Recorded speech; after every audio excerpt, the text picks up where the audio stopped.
Hello and welcome to the Zach Brown Show, the show that introduces you to old friends for the first time. I'm your host, Zach Brown.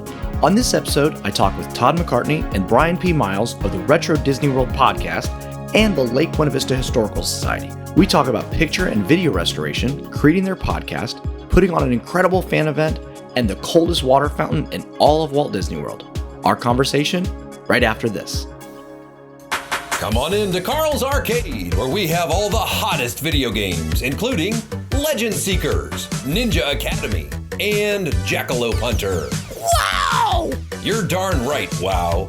At Carl's Arcade, you can win fun prizes, eat the cheesiest pizza, and try the all-new Tube of Mystery. All right, so just put your hand in there and try to guess what it is. Is it pudding? Nope. Is it peanut butter? Wrong again. Well, what is it, mister? You don't want to know. Located conveniently near the Windjammer Mall, behind Penny's Popsicles. Carl's Arcade. Live your adventure today. Oh,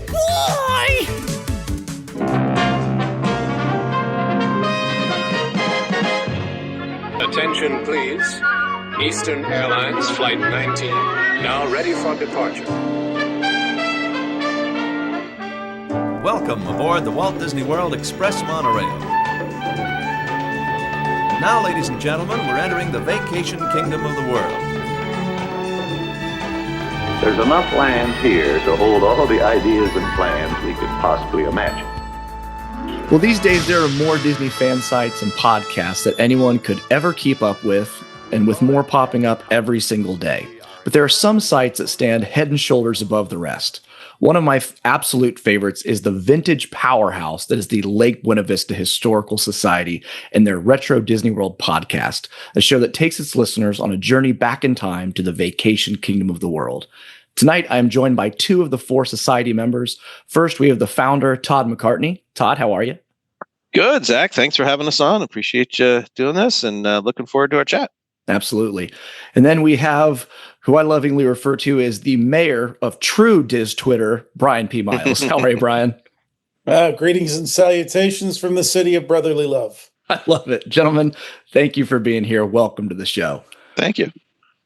Yeah, thanks. You know, like I said, there's so many Disney sites and trivia groups and all those things. And it was kind of interesting that I realized that I was following all of you individually, not realizing that it was one group.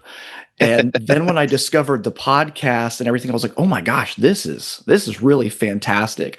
But it all comes down, the base of operations is, the Lake Buena Vista Historical Society. How did that come about? What was the inception of this idea? Yeah, it actually came about after we had formed Retro WDW. But so if we turn the dials back to that, the formation of that. So I had a guidebook years ago that I wrote called Walt Disney World Made Simple, and that begot a website called DisneyCorner.com. And this gentleman by the name of JT Kuzier, which you may recognize, was writing some articles and dabbling with that. But then I made a website called Retro WDW, where I had this idea to just start posting old retro Disney stuff. And JT was a writer on that website. And, we got chatting, and it was, I don't know, about a year or so into me launching it. I can't remember the exact dates. And I had posted this film of my grandparents, and it had the Jungle Cruise frogs in it. It was my very first conversion that I did. And the internet went wild, like, oh my gosh, somebody's found the Jungle Cruise frogs. And I was then subsequently interviewed by some podcasts like yourself, and I got talking a radio show. What is this all about? And I got the idea after that. I was like, oh, maybe we should create a podcast. And yeah, this was 10 years ago or so, 11 years now. Yeah, 10, 11 years. And the X space or Twitter back then was much smaller and didn't have, you were still limited to characters. And it was easier to form a little bit of a society or a group of folks. And Brian had said, I got this film. I got to get over to this guy. And he tweeted to me. And then I saw this guy at Liquid Luau, who was making all these tiki drinks and referencing the Polynesians. So I just on a whim, I don't even know who I wrote to first, and I said, whatever, it was either How, JT, or Brian. I said, hey, I might want to do a podcast. These three wonderful gentlemen said, yeah, why the hell not? I don't know what podcast is. I've never been on one. I don't listen to any, but let's make one. So I'll let Brian take the inception of the actual society, because it was, four of us here with a lot of different brains and a lot of different thoughts and working styles. But it was really him who helped move us from retro WW and the podcast into the actual nonprofit. So yes, the podcast started 10 years ago, and then we formed the nonprofit. So Brian, I'll give it to you. It's funny, if you ask four people who were in the room at the creation of something how it happened, you might get four slightly different answers. And so most of what Todd said, I agree with. Some of the sequence, he restored his family films, and his father had a cinematography degree, correct, in college. So he has these beautifully shot and the family frequently visited Walt Disney World. So he has these beautiful home movies that really started the film and digital archive that we have today. And I happened to purchase on a whim a Florida November 1971. That's all it said on it. 8mm film. Somebody's 3.5-minute 8mm film. I had a projector, but beyond that, I didn't know what I was going to do with it, other than I took a gamble that these people, Florida, November 1971, must have gone to Walt Disney World. Sure. And we actually, so I started tweeting pictures of individual frames that I had in a film projector. And Todd messaged me and said, hey, would you be willing to send that to me and let me restore it? And all I said, yeah, sure. So that's, we already followed each other. Sure. Oh, that's right. Yeah. But we didn't know each other. We were just coexisting in the Disney Twitter space at that time. Right. And that film is the one that had the Jungle Cruise frogs on it, which only lasted for 2 months or 3 months or something when the park opened. And that's what kind of kicked us off. He asked me, he said, hey, I'm putting a podcast together. I think he had already spoken to JT and told me he was going to approach Hal. And again, I knew who Hal was from Twitter, but I didn't know him. Yeah. And we did a test recording in September of 2014. Right? Yeah. So, and then a couple months later, our first episode came out. So that's why we're 90. I mean, we saying we're now like episode 98 or whatever. That doesn't count a whole bunch of like half episodes and other things in there. So we passed 100, but we don't count it.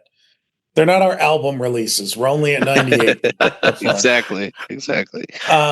But yeah, so I started to settle into. Todd was taking the films, and as we acquired them through auctions and donations, and I'm big on yard sales and flea markets, and as we would gobble those things up and they would come our way and he'd restore them and we'd post them online, I started to slide into, pun intended, the 35mm photographic slide space. And what, at the time, everybody shot everything on film. You either got print film or you got 35mm slide film, which is projected from a projector. Right. And the 35mm slides, in almost every case, will give you a much more brilliant image these days, 40 plus years later, than a scanned printed photograph will. Yeah, I think the only thing that may rival it, and even it's a close second, or I should say a head-to-head race, would be like a negative scan, right? Yeah, and even those are the two that you if you want archival film, those are the two sources you want.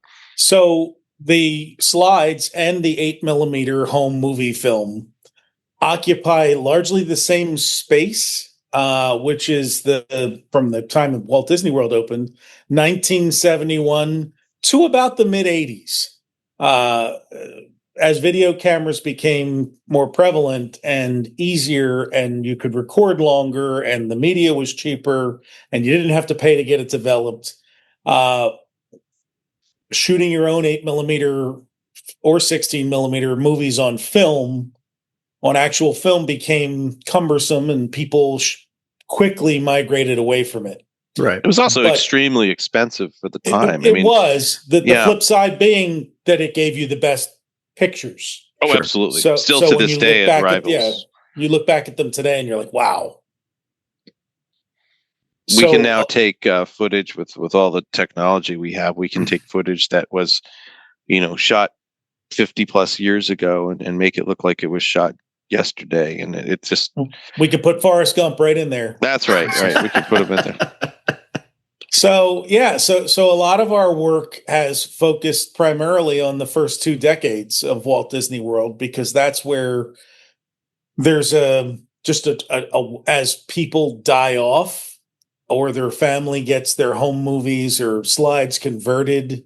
But really, I mean, a lot of times it is they die off and the stuff goes out to auction and somebody puts this stuff up for sale, and then I scan through to see, is there something from Disney in here? Did they go to Florida? But we've made some remarkable discoveries. I mean, we have snapshots in time that are really something. So that's kind of where all this started. And then we started doing the podcast episodes, picking a different topic every month about usually things that aren't there anymore. Yeah. Or the origin stories of things that are. And we kind of had a general rule of thumb where we kind of wanted to try it as like 25 years was our minimum kind of cutoff. And yeah, that was the definition of retro at the time. Yeah, at the time. And we've kind of adjusted as need be, because there are things that, may go out of style or be closed before that. But that was kind of our rule of thumb, so to speak. Well, and as we've gone on for 10 years now, that that opens a window to 30 plus years of Magic Kingdom history to look back on. And that's something that it's kind of funny whenever I see a post, such and such attraction is now celebrating 30 years of whatever, 25 years. And my nerd self goes, ooh, the boys get to cover this now. This is now within the windows. The barrier has been lifted. I was actually talking to somebody today at a work event, and we got into talking about Disney, my podcast and all that. And I said, well, if they stop closing things and replacing it, we won't have anything to talk about. So, we need change. Yeah. As long as they continue to break your heart, we'll have things to talk about. Things to talk, exactly. Breaking your hearts in 71. But to answer your question, so we started the podcast and built a following online with the films and the videos and the slides and everything else that we did, and we started doing YouTube live streams. I think they didn't start till the pandemic, actually. Yeah, that we did that whole movie thing and started to get people. Everybody was so much at home, and we were looking for ways to reach out to everybody in a different way and keep them occupied. But it worked well.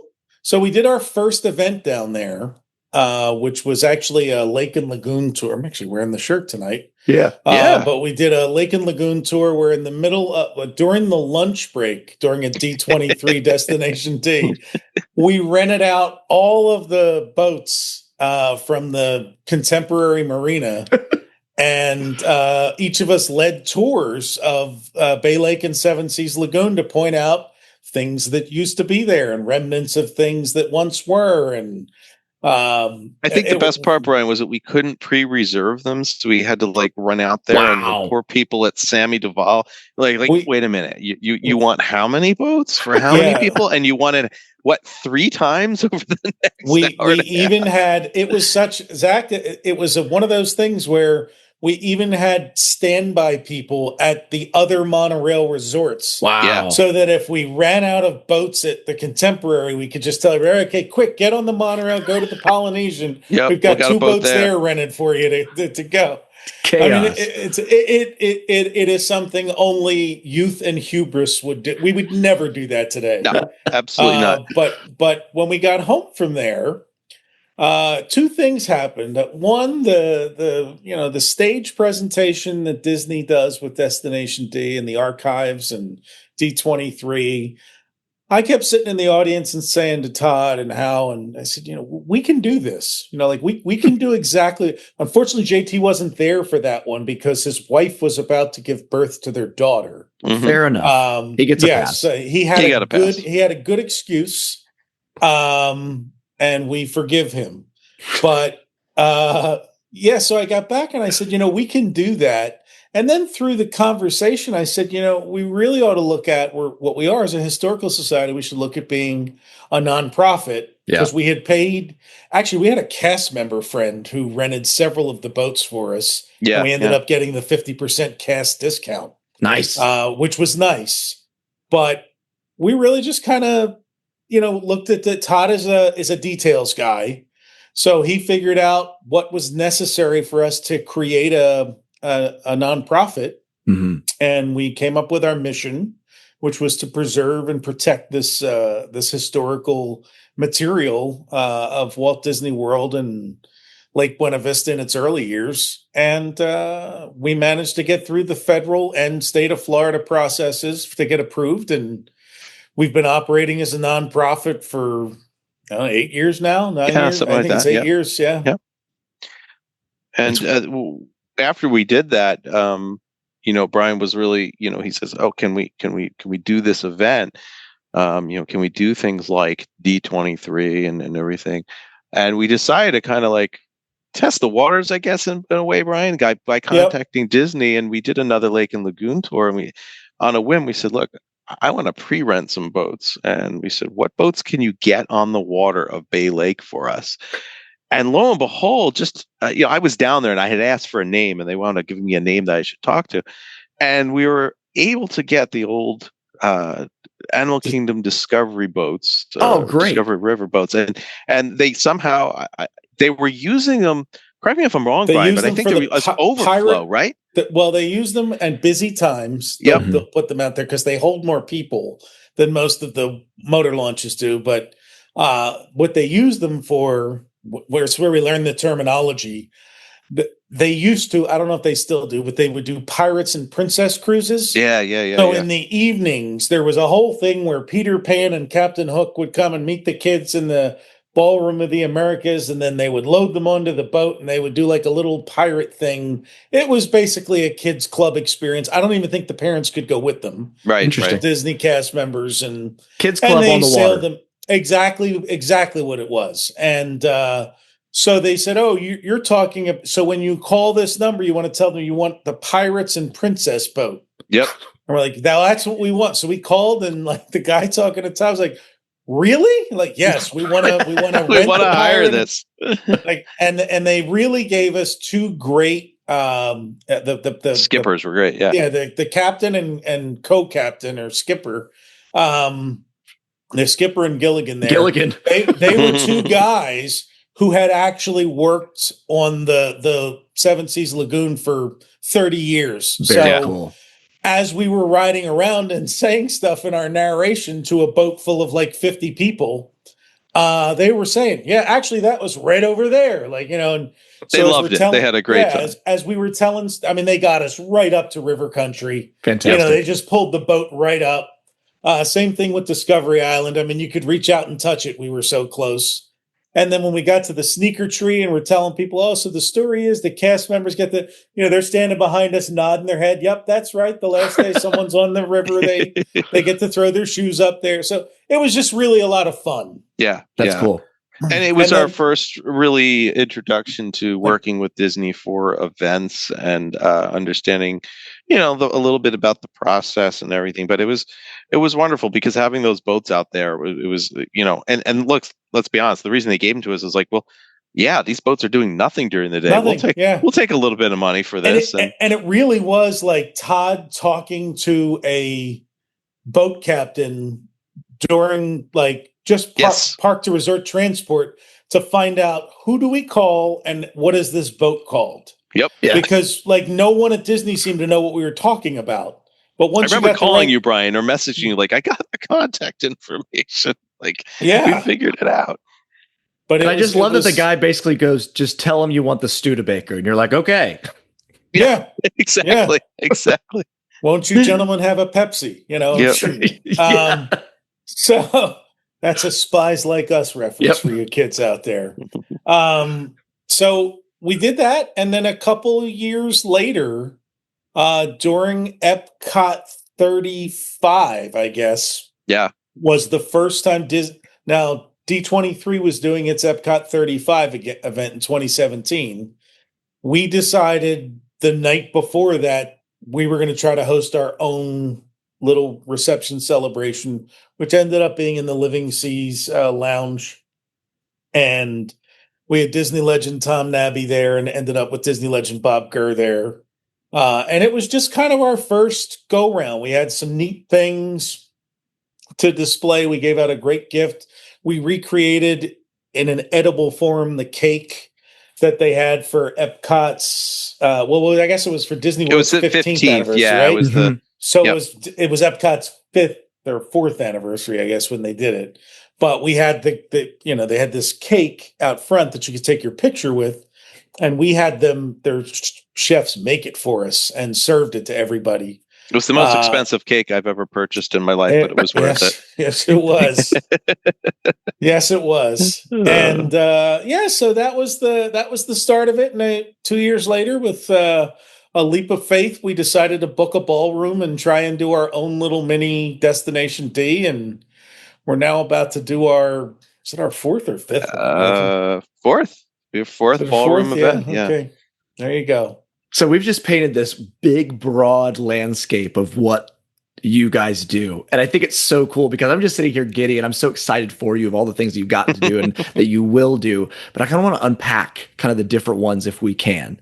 Sure. And so I want to ask you this question because, Brian, you even kind of use this word about the things that you were discovering and coming about and finding with the different scans. What are some of the things that you personally, both, Brian and Todd, that you've been like, oh, this is amazing, we have footage or we have photos of blank? Oh my gosh. So many different things. And there's still some holy grails out there. What's funny is, I'll go back to the frogs for a minute, is that they were a holy grail. And, here we have these frogs. And then all of a sudden, the second film comes. And then a year later, we find the third film with the frogs. And I'm like, hey, guys, I got another frog. And I think and all of a sudden, it's like, no. Right. Nobody cares. Nobody cares how many frogs we have. We got Dotson here. But there are some really, really neat things there. For instance, the Polynesian, you used to be able to sail out of there on an old Chinese junk. And seeing any photo of those was very rare. And we have some footage of somebody walking around. And what's interesting in that it's not just the junk, which Brian, the name escapes me right now. Maybe the Four Winds or something like that. The Eastern Winds. Eastern Winds. That's it. Yes.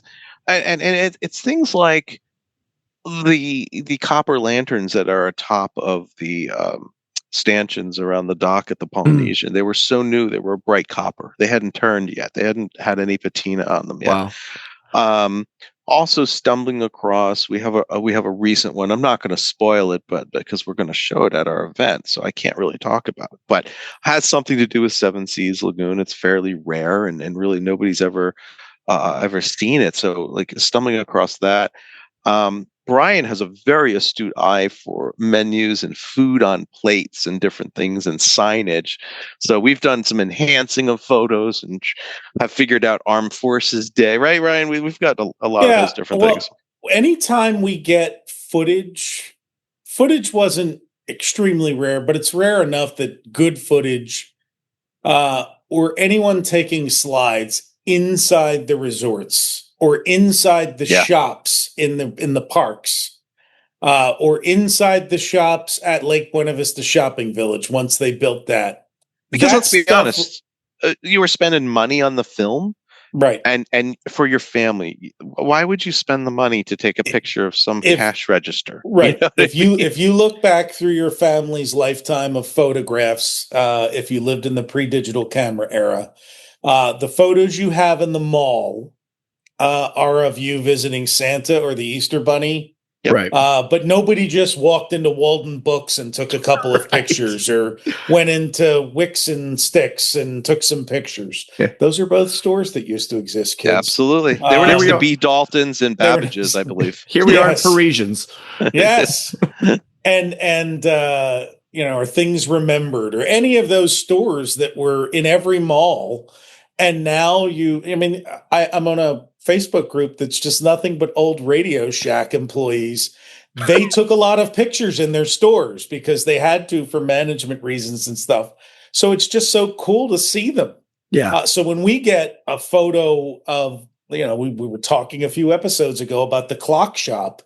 Yeah. And I'm like, oh, wait, I've scanned like 3 slides of that we like, just somebody for some reason went into the shop, and we have 3 shots of the clock shop. I had a couple of shots of the Hallmark card store that used to exist on Main Street. Like, one guy happened to take 2 slides of his wife shopping for cards inside the shop. But otherwise, like, there's no pictures of it out there. Yeah, and remember, you were taking a lot of these pictures to bring back home for your personal memories or show your friends. Right. You didn't want to show them where you want your stamps, Right.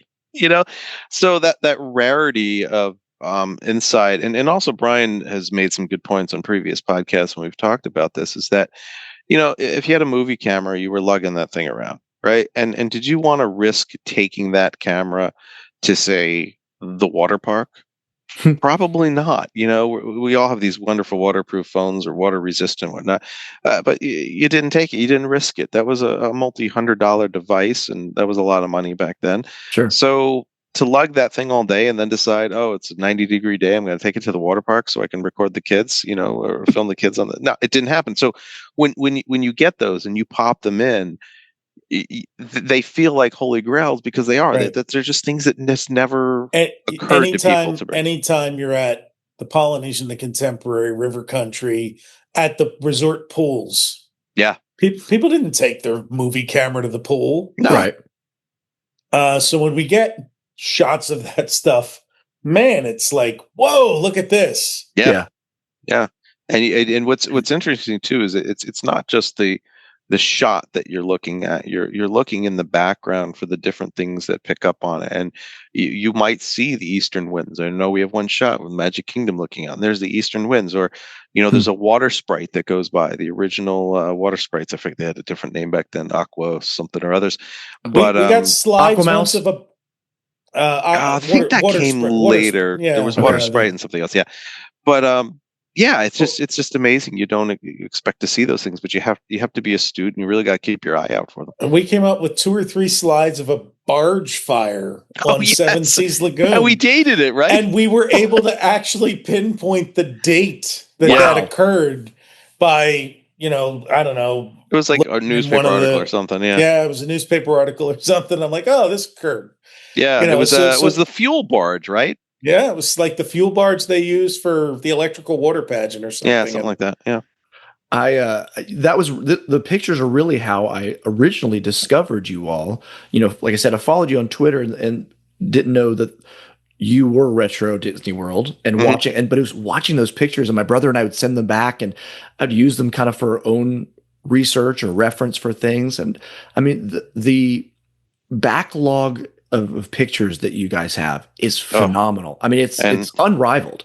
I appreciate that you used the word backlog, because that's what it is. There's so much that's been. In fact, we still have over 100 films that we haven't even released yet that are backlog. And I've probably got 1,000 slides that still need to be named, dated, and restored. It's a massive undertaking. Like just color corrected and light corrected and then posted. It's when we're doing an event, everything kind of falls by the wayside. So we've been remiss, and I have to then look through and say, all right, well, which stuff do I want to save for Retro Magic to show to everybody there? Before a lot of things go into like a holding pen. We're like, this is too good, and we want people at these events to really be able to see it first and go, wow, that's amazing stuff. So.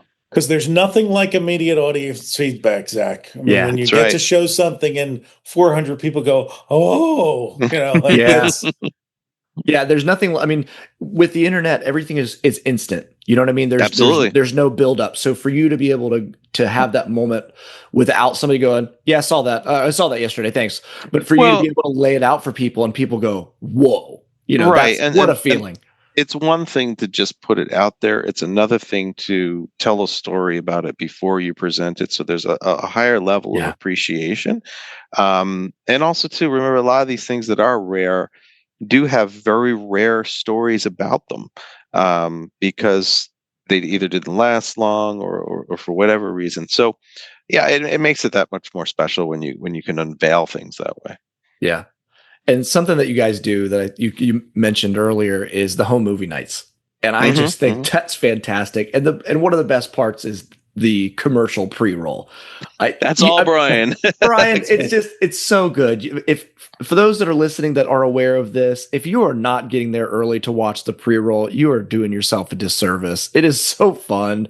It brings you back to those moments and you go, oh yeah, I remember that.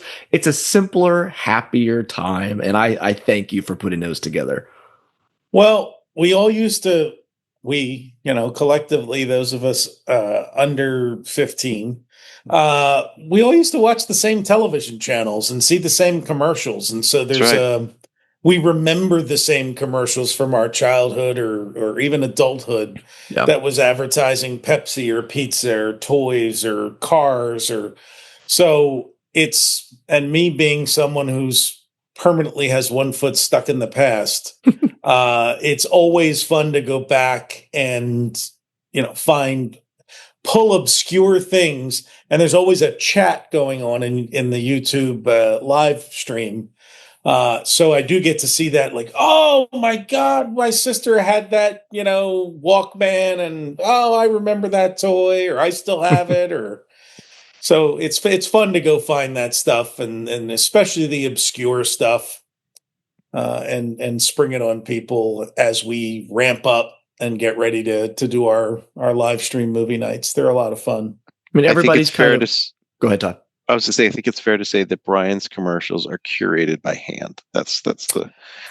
They are lovingly created one by one. Wow. I just go spend a lot of time, watching YouTube recordings from TV, because anybody can just go and find commercial X. Sure. I like to go and, like, when somebody has posted a 2-hour video of something and left the commercials in, that's where the real gold is. Yeah, that's where you go in and you're like, all right, let me pull this entire 2 hours and then just cut whatever I was watching and just watch the commercials and then see which 15 or 30-second commercials I can pull. Yeah. And everybody seemed like, where did you find that? That's not on YouTube. I'm like, I found it, Yeah. And it's this neat thing because, everybody is gathering around the proverbial living room. We're all sitting together, the chat is going, and there's the familiar names, and there's just this community aspect to it. It's beyond just watching, but it's this family. And I think that's really fantastic. And the same thing happens with Retro Magic. The process, which we're going through right now, of putting it together, of actually inviting the people, booking the room, booking the flights, the hotels, setting up the stagecraft,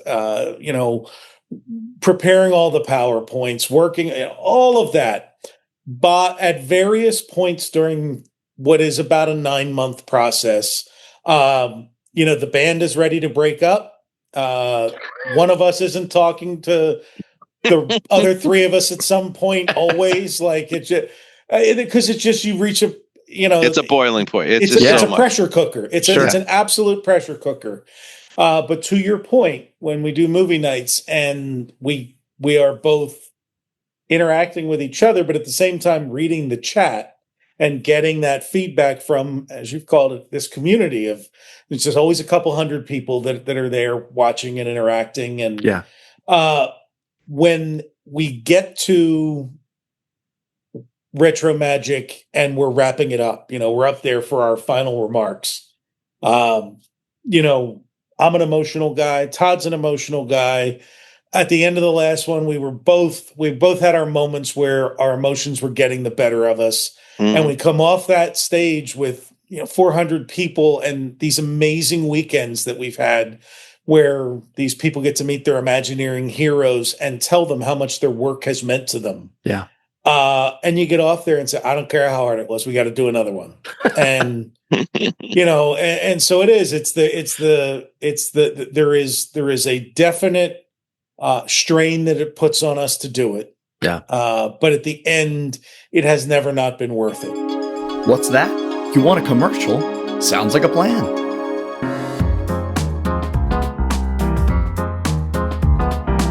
Hey, listener. If you've been enjoying the show and want to be a bigger part of what we're building here, I'd love to invite you to join the Patreon. It's a great way to support the podcast, and in return, you get access to some fun stuff like behind-the-scenes updates, bonus content, and even some one-of-a-kind swag like stickers, buttons, and a members-only shirt. It helps us keep the lights on, the conversation flowing, and making this thing something special. So if you're in, come grab your spot. From the balcony to the VIP lounge, each tier brings you deeper into the world of the show. Just head to patreon.com and search for The Zach Brown Show. I'll see you on the inside. Everyone still here? Oh, good. Let's get back to the show. Well, I just shift gears from, kind of the videos and such. I want to kind of talk about the podcast for a minute. And we'll eventually park on retro magic.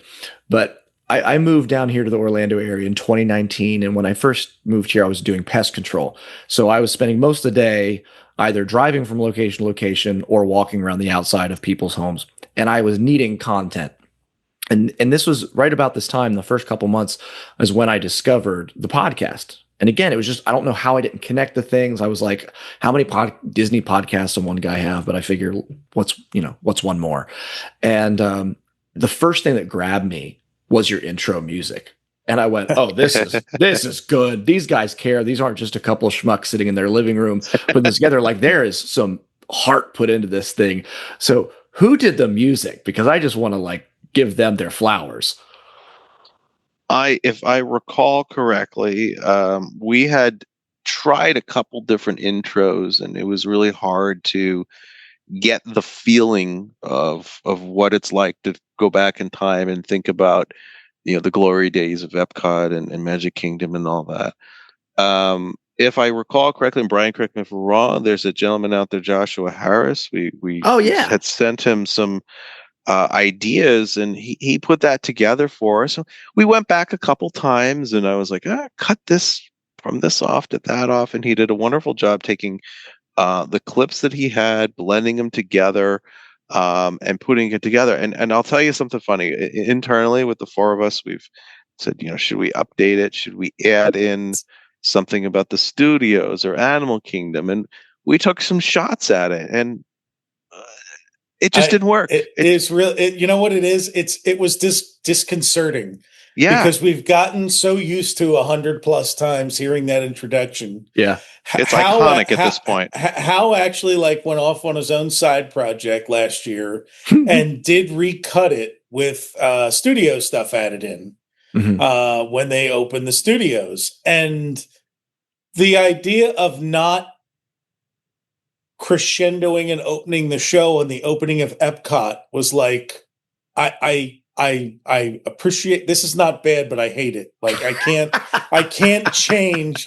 It's like that last season of Love Boat when they did away with Jack Jones singing the theme song and had Dionne Warwick doing it. And you're like, yeah, it's just, wait a second. Just wrong. Yeah. Why are we doing this? This is all wrong. Dionne Warwick will not sing our introduction to Retro WDW. It's not happening. Yeah. So Josh, we applaud Hal for for the efforts and what he was thinking, which was great. And sometimes you have to try things to find out that they don't work. I mean, there's plenty of things that we've tried and failed at, and that's fine. And that's okay. Not everything's going to be perfect, but I think also too, like Brian said, it's become iconic in a way with our fans. In fact, it's so iconic that we were at one of the events, and some of the regular Epcot music came on that we use in that. And the people were able to actually then mimic and mime in what was happening next based on our soundtrack, on our opening, not the actual, so it's now ingrained in, a lot of our really strong followers and donors out there. So, which is a lot of fun. Well, Josh Harris, I've followed his stuff for years, and Hmm. this quality. So that is no surprise that was the hands and the mind behind that. He did a fantastic job, and he's on social media at E82, JLH Omnimedia. What's he? Epcot Legacy, I guess he is. Yeah, on Epcot Legacy. on X, Yeah, and absolutely. Yeah. he's got a website. He does some amazing stuff, and he has a library of music and images and artwork, and there's just he occupies a little bit of a different space than we do, because we Yep. really just take other people's lost memories, and in addition to what we create, we try to preserve other people's lost memories and Yeah. bring that out there. But we were very fortunate that he did that for us. Yeah, you guys are very complimentary to one another, but like you said, it is different. Kind of, he does the augmented reality restoration where you guys are kind of, it's that like you've taken the blurry edges off of people's dreams and brought them a little bit more clear. Mhm. And like you said earlier, the podcast really nothing more than 25 years, and I really love that, because it's not everything was perfect. We know that, but it was a simpler, happier, that, you guys just did a show recently where it was the Disney difference and talking about those things. And man, it's like a message to you guys, the little things of even when you were at deluxe resorts of, there's complimentary Perrier in your room. And it's, as a little guy in my mind, Perrier was like, ooh, that's fancy. That was, it's fun. So water has gone through. Before Perrier, people won't remember this, but it's a product. It's still out there called Mountain Valley Water, which comes from Arkansas, from a spring in Arkansas. It's a natural spring, and that was kind of like it was what Elvis drank on tour, and you served it in the White House, and it was like that was the like American high end water when nobody paid for high end water. Yeah. And then in the late 70s, early 80s, Perrier came across the seas from France. And it was this bottled, naturally carbonated spring water. And I think we might have talked about this on the show once, but by the end of the 80s, early 90s, Evian from France came, which is still water. And if you look back at like when they opened Planet Hollywood, like the early 90s, every Hollywood actor at like a movie premiere or whatever was carrying a giant plastic bottle of Evian. Like it was just one of the things that they had to do. And then since then, it's been Fiji and Smart Water, and Sure. So it is funny that you key in on like that is a snapshot in time, the type of water that was offered in your deluxe room. Right.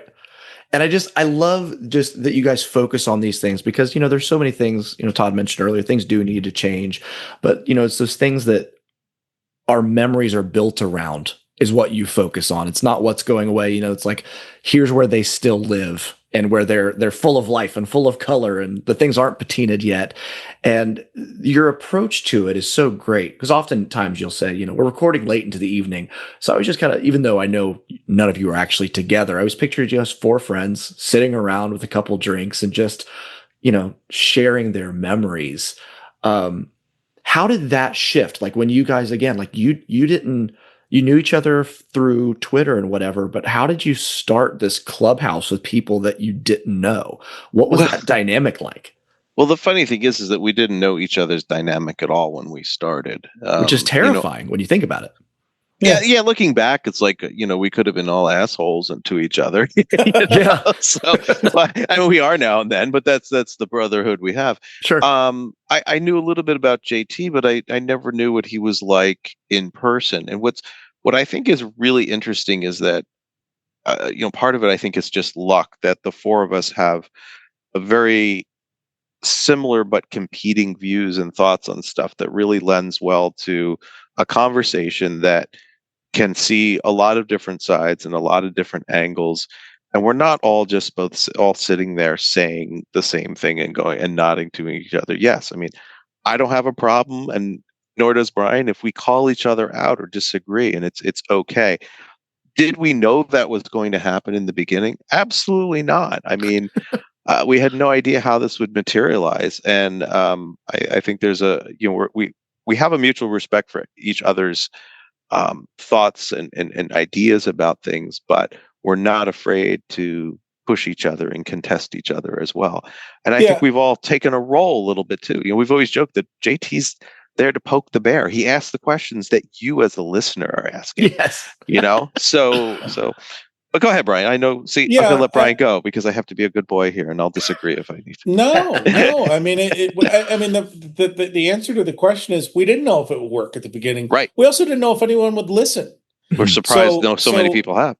As we got to know each other over time, and I always I will not go back and listen to the first year because those first dozen episodes, I mean, really were, you're getting to hear sea legs. We were almost not ready for prime time. We were finding our footing, and figuring out how an episode goes, and do we put time limits on ourselves, or is the content more important to fully cover the content to our satisfaction rather than to stick to a 45 or hour and a half time limit or something like that? And so we developed our own style over time, and it also helps that we did become, as we met each other, and I was the first one to actually meet everyone in person, one at a time.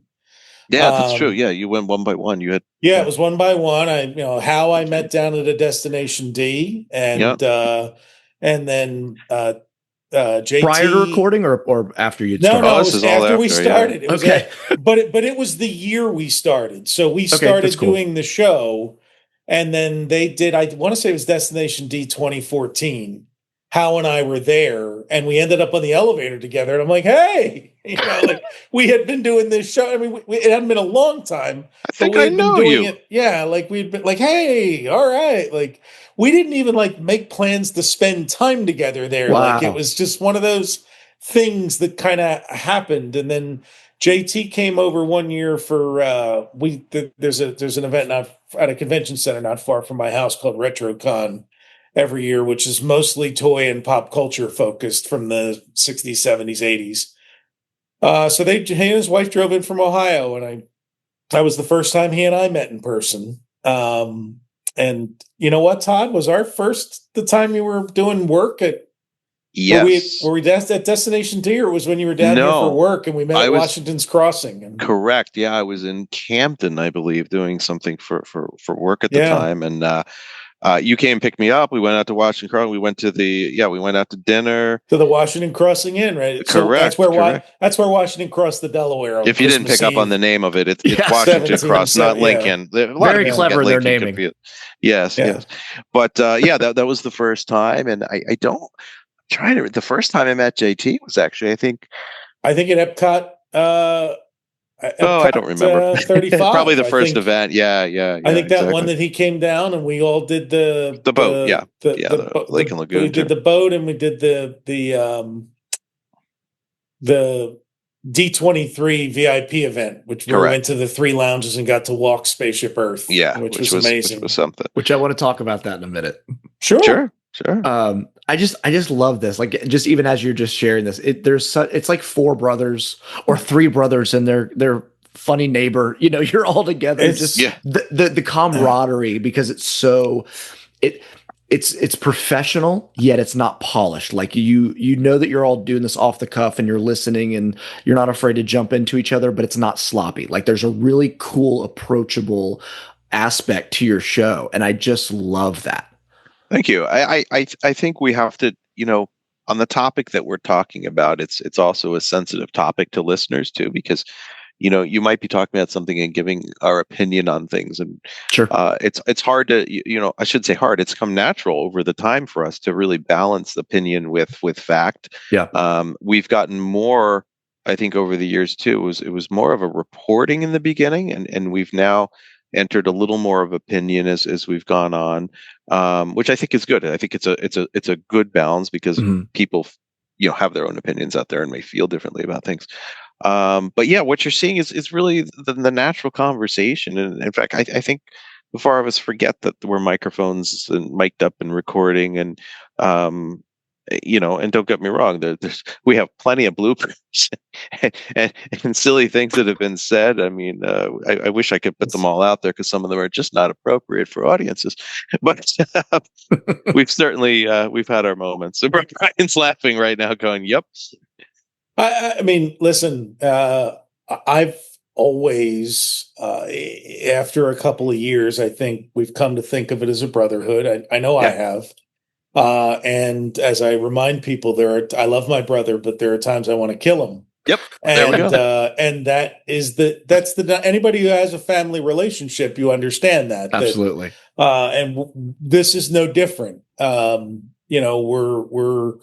There are times where we get into strong disagreements about things, but the next day you get up and you go to work again, and we have a show to do, and a week or two later you forget about it, and you just, that was a stupid thing we argued about, and let's go do another show about the old paddle wheel boats that were on Bay Lake, and that's what a loving relationship is. There's passion here. I also think it makes makes the whole show and I don't like calling it a show, because a show is entertainment, and as much as we're entertaining, we're also informing and educating, and we're also preserving. So, but I also think it just makes that communication that we're doing that much more authentic. That we're just talking. I mean, that's really what it is. It's just like the three of us are doing now. We're not. I think if we go back to talking about the nonprofit, Brian was very smart, to kind of lay down some laws in the beginning of that. We're not here to make money. We're not here to survive. We have real jobs. So what we do is communicating and preserving the history, and that's really what we're doing. So when you go in with that mindset, you have a very different story to tell, because you're not worrying about getting to the sponsor. You're not worrying about satisfying something or making sure that you've got X number of clicks or follows. If we get clicks and follows, that's fantastic. Maybe someday only 3 people will listen to us, and then maybe we'll stop. But we're still doing it. It's fun. I think what we didn't know then, but with the benefit of we've been doing the show for 10 years. Todd started Retro WDW, I think, in 2010 or something like that. Yeah, it was a couple of years before. It was before that. Yeah, it was before the show. I joined Disney Twitter in 2012 when I went to Epcot 30. So I've been in the space now for 13 years. Yeah. Most of the big names from back then, and podcasters, so many of them are gone now, or have stopped their shows or stopped their websites, or pop up once or twice a year instead of the daily interaction that we used to have. And that's also true of the fandom. The people that I used to interact with, not just ones who've migrated to different platforms, but a lot of the people who were, I'm using air quotes here, big names in the Disney online community back then, have gotten married and had kids and don't really visit the parks that often anymore. And they're around, but they've just kind of faded away from the space. And we're here now, still here. And a lot of the very, very big podcasts and newsletters and things that existed then, they're just gone. Like they've all sunset. They've recorded their last episodes and wrapped up. So I think that's part of it. And then to Todd's point, it was not difficult to recognize early on that to try to do this for money, to try to do this as a living. Yeah. I see the few people that have been around as long as I have, not doing podcasts, but as long as I've been online in these Disney Twitter spaces and Disney online spaces. The folks that have been there since I started and are still doing their shows, their websites, their news broadcasts, whatever, They work really, really hard. Yeah. I don't want to work that hard, Zach. I don't think any of us wants to work that hard. No, So it's a hobby versus a job.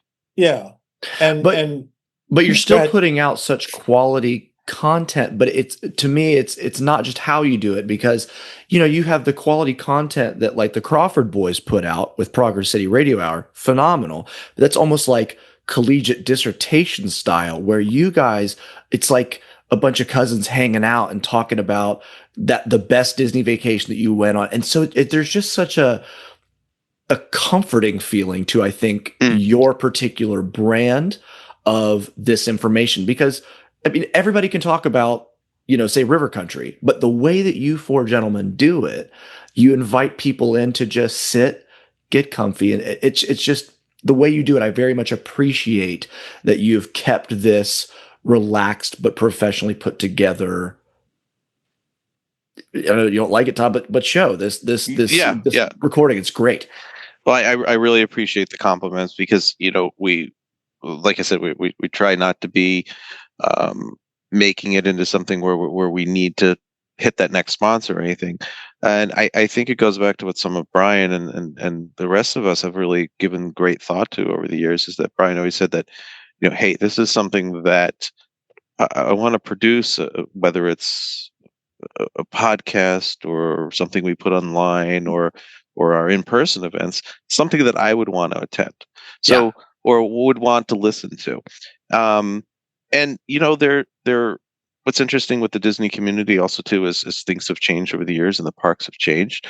There's sensitivity to that, and we also want to be respectful of people's feelings and our own feelings towards that. And you'll hear our emotions come out. Sometimes we're mad at things, and sometimes we're looking back. So I think what you're probably hitting on is that we're just trying to be truthful. You're real. That's we're not trying to.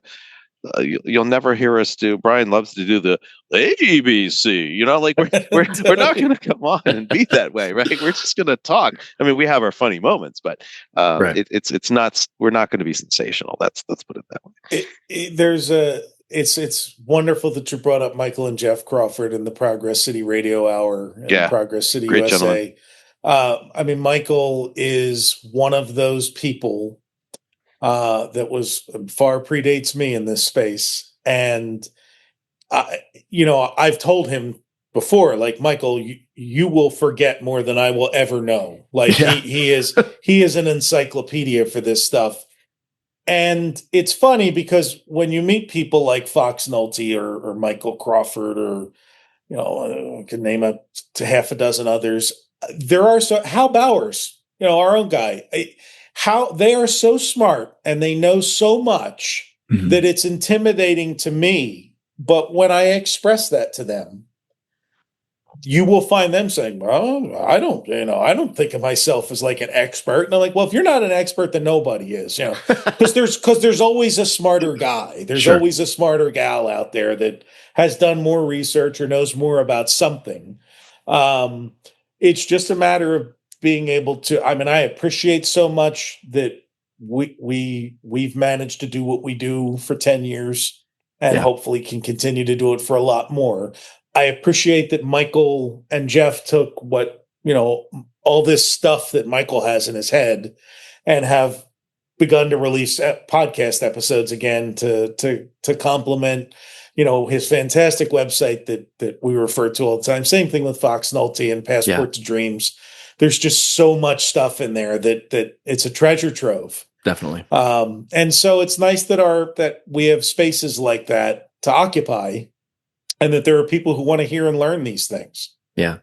And I think what's really special is that you guys, like you said, you're not chasing sponsorships. So you're not bowing to the capital D Disney to get the attaboys and the nods from their media crew, but you're truly giving the nod and the applause to the incredible individuals who created these places and things that we love. And I know that is what has garnered you audience with so many people like Tom Nabby, Tony Baxter, and those things, because they wouldn't just approach you if they didn't recognize your genuine respect and appreciation for their work.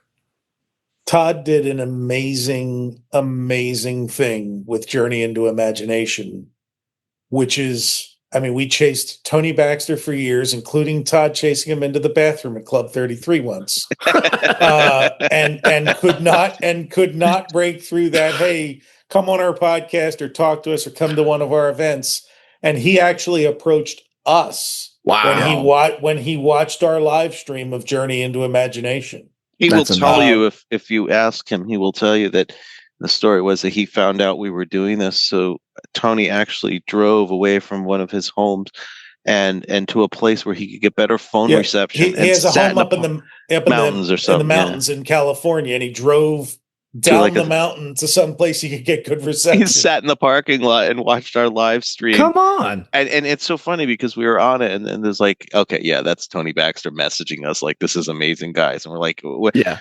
Literally right in the YouTube chat. Yeah. Hey, this is incredible. I would really like to come to this event. Because we didn't know. Okay, if you insist. Yeah.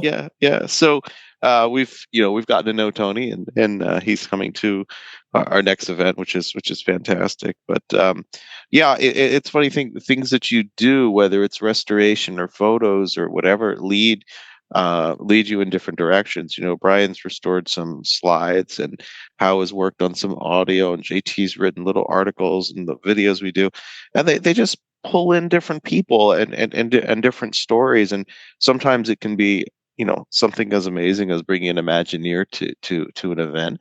And sometimes it can just be a phone call or an email with a little piece of recollection or something that just causes, hey, we got to get your family on the call or on our podcast. And so it's really cool how these little pieces and little things you do all of a sudden lead down. It's history, right? Yeah. We're recording history. And I think no matter what topic you were talking about, you would find it. But I think what's really unique about the Disney history is it's spread across so many of us, and so many people, and those theme parks have touched so many people that everybody has some sort of memory of it. And when you stoke memories, obviously people get nostalgic and want to tell their story. I don't know about you, but I could use a snack break. The vacation you've been waiting for is finally here.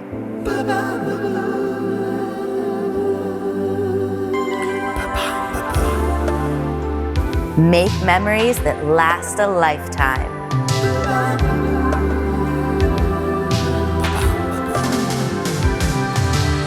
Cliché travel commercial statement.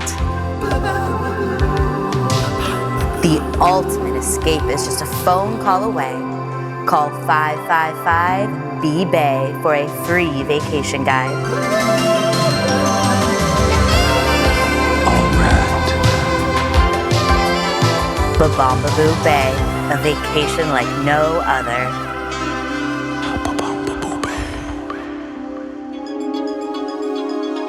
Enough of whatever that was. Back to the show. It's also interesting that you brought up the Disney-fied, or whatever your expression was there. Yeah. It's important to note that, the archives and the core of D23, they obviously they do the most important work out there. I mean, we're grabbing scraps where we can grab scraps. Yeah. They have all the stuff. They have the stuff, and they don't necessarily have access to all of it. But anytime somebody starts to go, D23 years is better than that, I said, well, understand it's the largest entertainment corporation in the history of the world. Sure. And they serve many masters now. Yeah. So where Destination D and the D23 Expo were uber focused on the latest animated film and the parks and those things, when they started the organization, as Disney's reach has grown, and you've gotten Marvel and you've gotten Star Wars and all this other stuff, they have to cover it all at these events. because the fandom isn't just a parks fandom anymore. I mean, Right. that's why it's been so important for us to establish our lane and stay in it.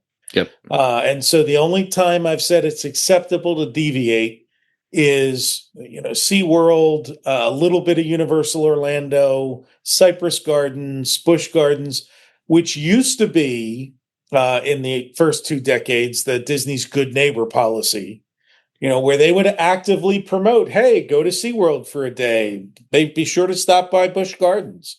Their philosophy back then was, we don't have enough to fill your week down here, so go patronize some of your other attractions in Central Florida, which they would never do today. No. But, so I've always said that if I come across the oddball slide set of a nearby Orlando attraction that's worth restoring, or we come across a film, we do that. But we do so many times we get offered Disneyland stuff. And I just have to remind everybody that we don't do Disneyland, because if you do Disneyland, suddenly you're dropping another 70 years of stuff into our laps. And saying, oh, well, and none of us is a Disneyland expert. I mean, the 4 of us all grew up going to Walt Disney World.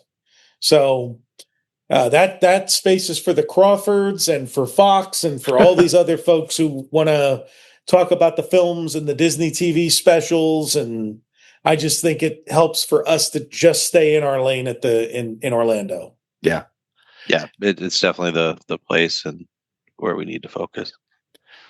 Something that I think is really cool, like I said, the different names and the people that you've gotten to not only interview, but spend time with one-on-one. And there's one in particular that I want to ask you about because I'm just incredibly jealous, but getting to spend time with the late, great Rolly Crump. Yeah, what was that like? That was quite an experience. And there's a lot of little anecdotal stories on that trip. What was interesting is that, we showed up at his house on a weekday, and we invited him to Retro Magic. Well, right. We started off with, we invited him to come to our Retro Magic event at the Ballroom of the Americas. Yeah, and Todd got a call, I think, from his wife Marie. Yes, who said that Rolly doesn't travel anymore, but he'd be more than happy to do a recorded interview with you. And so he jumped into our Slack chat and said, "Oh, I heard back from Miss Rolly's wife, and we can do a Zoom call with him and record something." And I'm like, "No." I said, "If we're interviewing Rolly Crump, we are flying to California. We are getting a cameraman, and we are doing it in person. We are not recording a Zoom interview." Because I had seen Zoom interviews. There are Zoom interviews or whatever what did we use before Zoom? Skype. I don't remember. Skype. Yeah, there were Skype interviews with Rolly they're out there on YouTube from the late 2010s, and it sounds terrible. Like, I'm like, we're not doing that. So that was the start. We said, okay, we picked a weekend, and JT wasn't able to go because he's works in education, and school hadn't let out yet, so it wasn't really possible for him to fly out for it. But Todd and I flew out and met in California, and a listener actually hooked us up with a camera person who does professional shoots. And Todd can fill in any blanks from there. Yeah, thank you for that, Brian, because I forgot the details of why we headed out there. But yeah, Brian and I and Hal stayed the night at a hotel nearby, and we got some wonderful donuts in the morning. And we met with the cameraman at the parking lot. And we go over to Rolly's house, and he was sitting there in his chair. Marie greeted us, and we knew we had some limited time with him. I don't mean in longevity time, but an older gentleman, he would certainly go up and rest for the day. So we knew we got there early, and we set up some cameras, and he was so grateful to allow us there. And Marie had gotten some books and some artwork and different things that Rolly did. And I think the neat thing is that going there with him, we asked him questions that were beyond the standard questions that everybody was asking him over the years.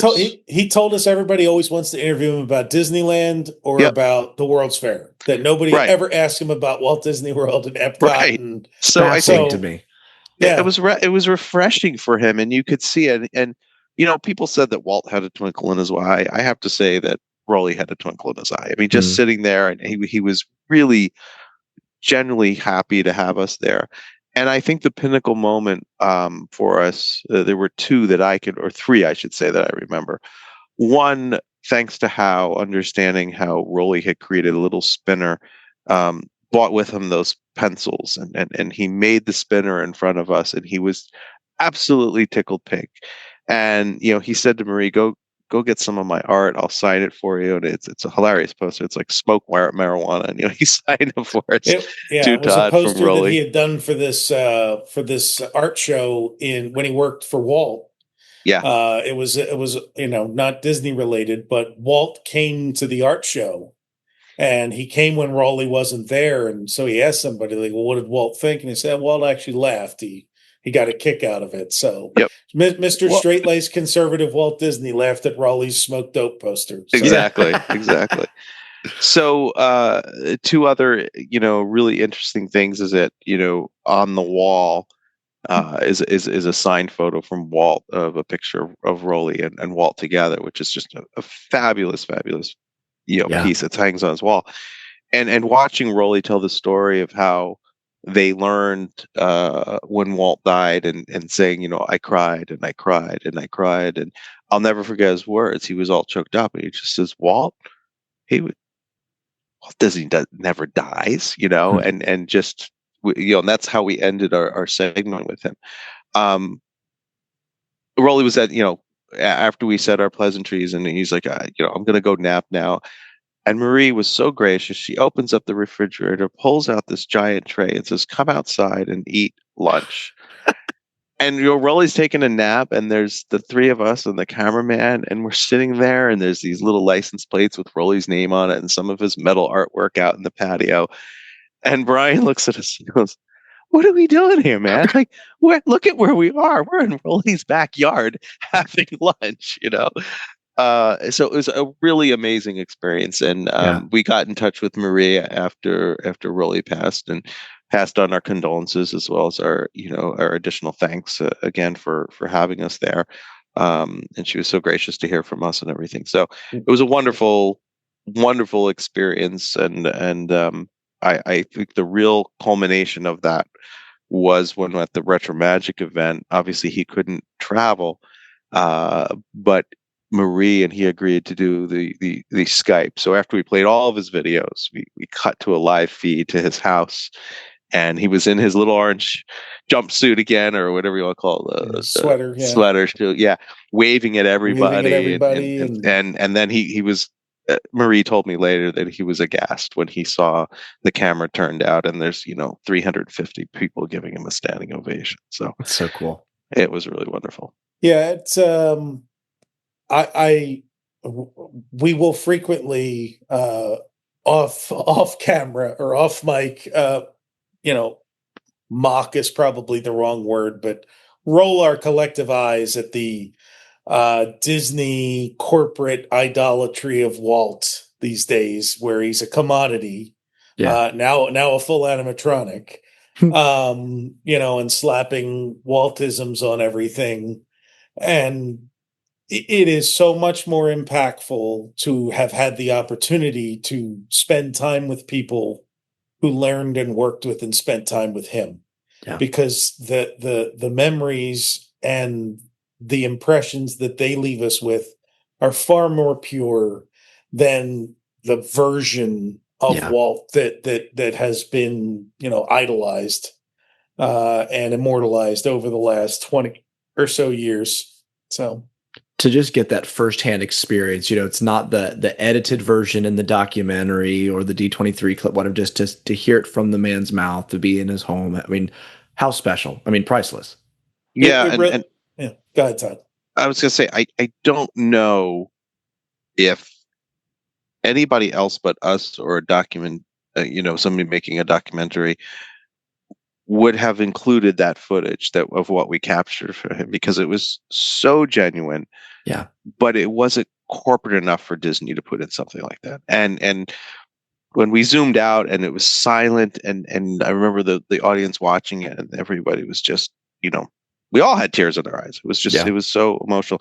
And you really understood the connection of Rolly with a real person who was Walt. And like Brian couldn't said it better.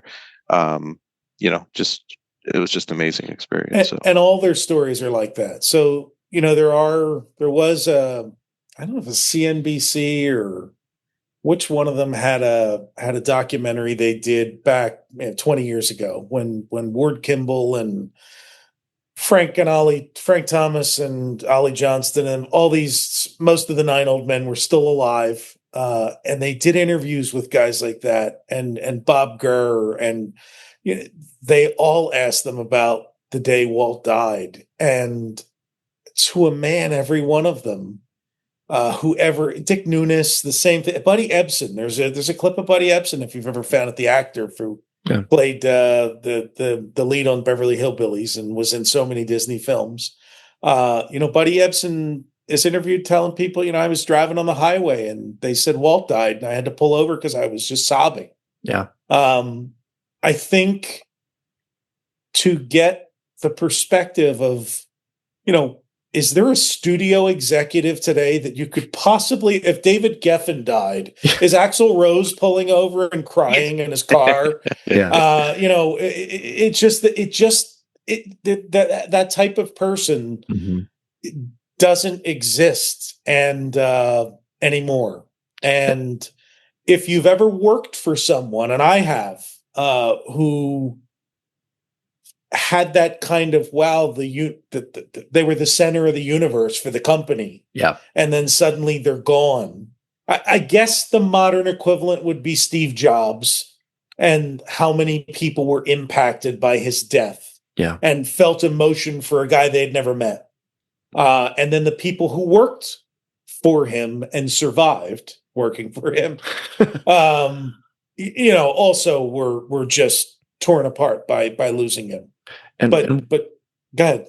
What a legacy. I mean, and you see people like Bob Gurr, and they talk about these things where these are, grown men who this is now, close to 60 years since his passing, and they still to this day get choked up by their friend, their mentor not being here. I mean, that really speaks of who the man was. And you find them to a person,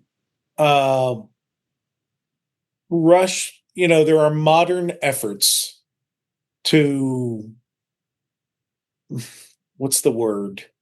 Highlight less admirable parts of allegedly who Walt was. And Sure. There's the real pieces, which is, where he did fight unionization at his studios and how hurt he personally was by that. And it's one of those stories. There's a book written about it a year or two ago where you can honestly read it and see both sides and say, you understand Walt's side and you understand the other side. Sure. But when there have been attempts to, say that he was anti-gay, and Bob Gurr will immediately stand up and say it's nonsense, as well as other gay actors who acted for him. And there was allegations of anti-Semitism.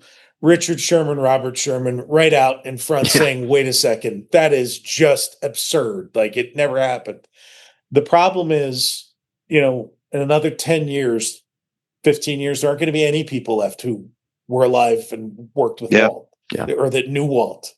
They're going very fast now. And so that's why it's important for us, and not just us, Retro WDW, but for the Crawfords and for documentarians out there and people writing books and Disney historians and podcasters to get as many of these firsthand accounts recorded as possible, so that, fake legacies never give rise. Yeah. And that the real one lives on. And we thank you for it. Another experience you kind of touched on a moment ago, and this is, other than Rolly, this is my other one that I am just like so jealous of you guys getting to walk through Spaceship Earth. Wow. I literally ride through that attraction every single time and go, what would it be like to walk through this? I think about you guys. You're with me every time I ride the ride now. It is incredible. It's spooky. It's weird and amazing all at the same time. So I'll give a little preface is that for those that don't know, what back for Epcot 35, part of the D23 offerings was what they called a progressive dinner around the lounges. Yeah, there was a VIP ticket. Yeah. That there were only 100 sold. 100 sold. We managed to get 4 of them. And how we got 4, we don't know. We all 4 of us just logged in on the instant and that they went on sale. And we all managed to get one. But what you didn't know is what the special thing to do at the end was. You only knew that it was going to be an exclusive, in addition to, it was going to be a VIP experience, but you had no idea what. No idea.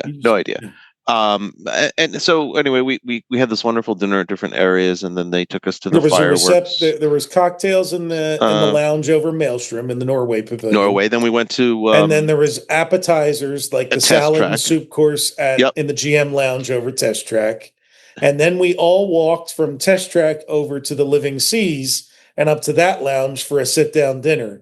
And if you've never walked from pavilion to pavilion with Bob Gurr and Tony Baxter taking the flag out of the Disney guide's hands and then holding it up and leading you, that was what our evening was like. That was an experience itself. And then we watched the fireworks from that point near the United Kingdom Pavilion. And the wind was blowing. We all had stains on our bodies from the firework ashes for a week or two. So anyway, they said they had worked really hard to do this, and we actually had to do a proper lockout procedure. The ride was shut down, and we proceeded to go in essentially into the elevator. There's an elevator that is in that the mirrored shaft. Yeah, that mirrored stainless steel right by the queue. Yeah. Okay. And they take you up into there, and I'll let Brian tell the story of what's up there, but I'll talk a little bit about walking through the ride. You see the track, and they explain to you how it's technically a roller coaster and all this, but the guide was actually someone who she works the ride and walks it every night to check. They broke us up into 5 groups of 20 each because there were 100 people. So we were in 5 groups of 20, and each of us was assigned a cast member who actually worked the ride. And we all went in like 5 minutes apart or something. And they assembled and staggered it so that we were going not all on top of each other. And they took us up that elevator in the shaft to the 5th floor, and we came out on a landing, and they said, this is like the maintenance and launch area. There's a wonderful bathroom here that we're not allowed to use because they're afraid you could hear the toilet flush in the scene with the caveman and the woolly mammoth. Yeah, you can use it at night, but you can't use it during the day. You can't use it while the ride's in operation.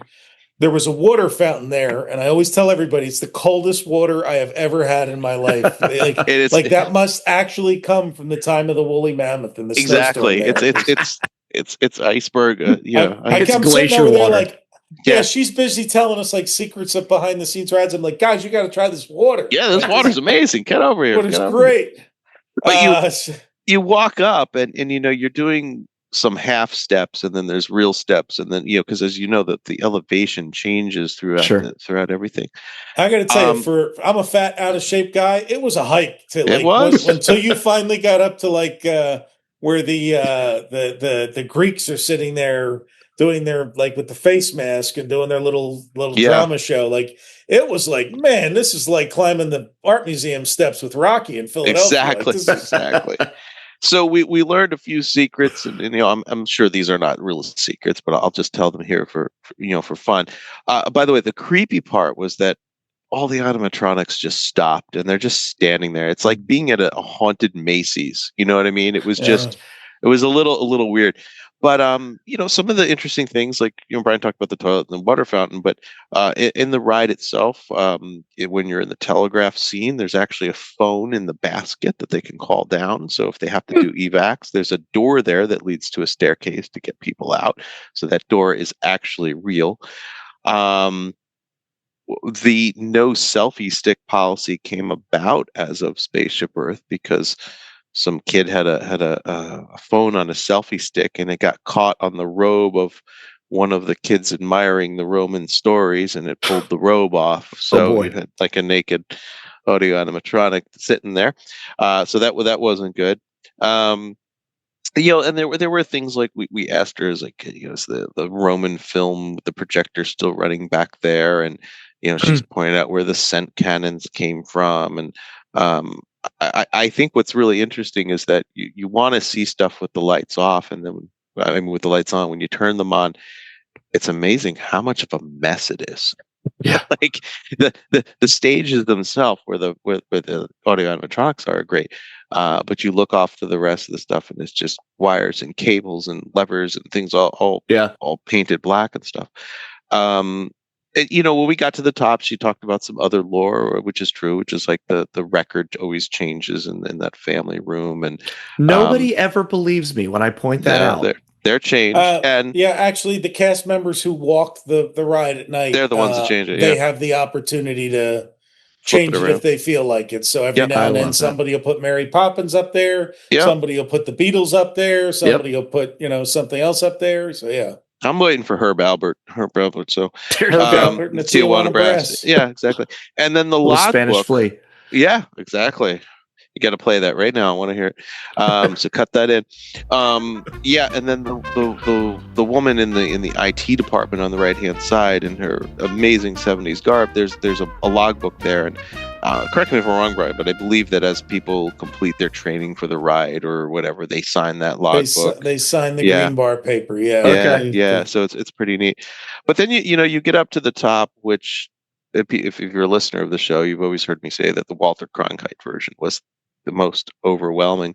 With the lights on, it's the most underwhelming thing you've ever seen. You're just under a big black dome, but it's cool nonetheless.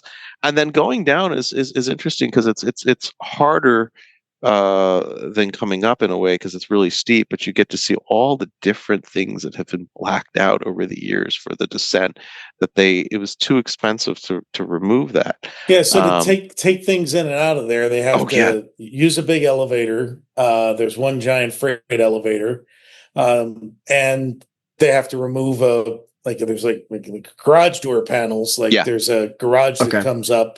It's right before the woolly mammoth scene or behind the screen. Scene. Yeah, that's where the crane is. The screen. So everything has to come down to that point. It's got to go out or in there. Wild. So their solution to that over the years, as they've tinkered with scenes, is they just take it on the down ramp of the ride. There are a couple of storage lofts. And so as you went by with the lights on, you could just see there used to be a cutout of college graduates or high school graduates. Yeah, those are just sitting there blacked out. They're just shoved back in there. And there was that old city scene, remember, with the fiber optics going on? Yeah. That's just covered over now. It's still sitting there. It's not turned on. So instead we have blacked out jib jab. Well, you're supposed to look at the screen. Yeah, exactly. So yeah, it was an amazing experience. I am so thankful to have been able to do it. I think it was really a once in a lifetime type thing.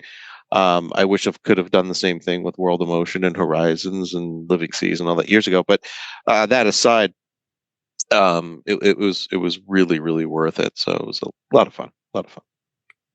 That's so cool.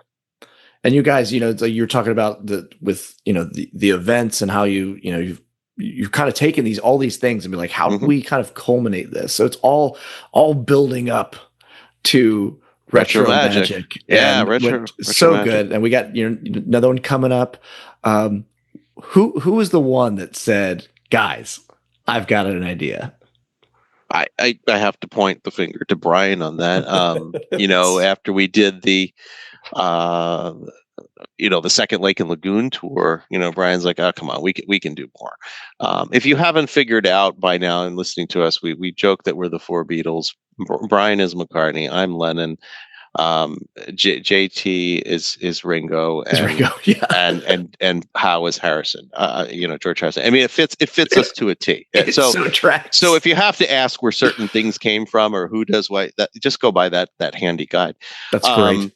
But Brian's like, I want to go to something that I want. And for that analogy to work, understand McCartney was always the one annoying them to record another album, do another single, get another thing out. That's me. Yep. That's me. I'm the one that's, we got to keep doing stuff. Like I've got the ideas, but Brian makes us execute. And as Brian said at the top, I'm very detail oriented, and I want to make sure.